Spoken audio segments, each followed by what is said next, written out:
Welcome po sa aking channel, Love9 TV. Nandito po tayo ngayon sa Las Piñas City kung saan meron po tayong bagong video presentation.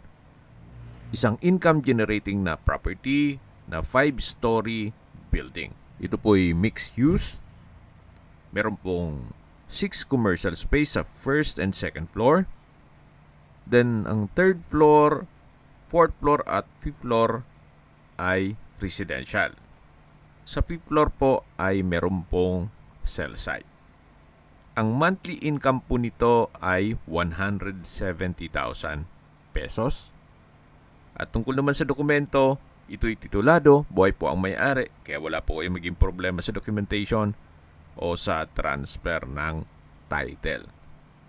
Meron pa pong food stall sa harapan nito na kung saan nangungupahan din po ng 8,000 pesos at sa harapan po ng building ay kakasya po ang 6 na sasakyan.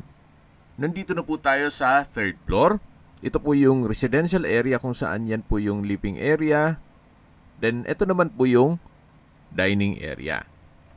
Dito naman po yung kitchen. Na-maximize po nila yung space.